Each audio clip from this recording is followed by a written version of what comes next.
Македонија ќе има рекордно најголем буџет наредната година, 3,4 милијарди евра приходи и дури 3,7 милијарди евра расходи од државната каса. И покрај тоа што дефицитот од 287 милиони евра е понизок од лани и зафаќа 2,5% од БДП, јавниот долг ќе пробие границата од 54% од БДП, најавува Тевдовски. Вели дека владата нема повторно да издава еврообврзница, но ќе продолжи да се задолжува редовно на домашниот пазар. Јавниот долг, нашата проекција е дека ќе изнесува 54,2% во 2019 година.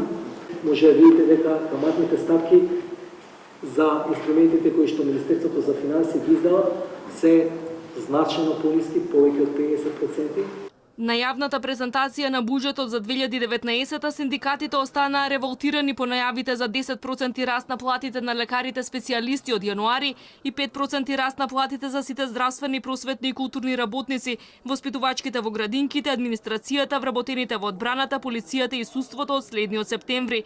Велат сите тие кубурат со пари со години. Па оваа мерка нема да ја зголеми продуктивноста. Загрижени се бидејќи токму на кадрите каде што има најголемо иселување во странство, владата мислела најмалку. Постојат и други дејности кои што и тоа како заслужува зголемување на плати во дејност образование. Ми се чини дека високото образование и наука никаде не е споменато во овој предлог буџет за зголемување на плати.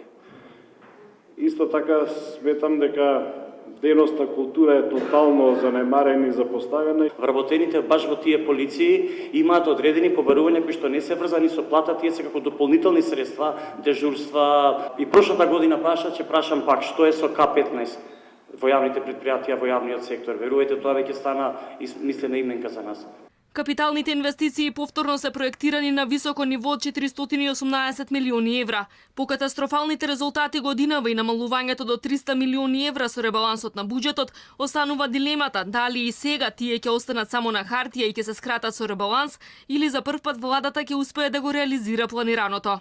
Тоа што беше барање на институциите кои што мислевме дека е реално да го прифатиме во поглед на механизмот, постојано Министерството за финансии прави притисок на сите линиски министерства и институции кои што имаат вакви институции да ги реализираат. Буџетот за следната година е скроен врз основа на проекции за раст од 3,2% исто како и лани. Инфлацијата треба да изнесува 2%, нето платите да растат за 4,5%, а невработеноста да се стабилизира на 20%. За земјоделски субвенции нема да има 160 милиони, туку само 138 милиони евра. За пензии ќе се потрошат рекордни 917 милиони евра, од кои 457 милиони се директен трансфер од буџетот. Нешто повеќе или 460 милиони евра ќе чинат платите за административците до година.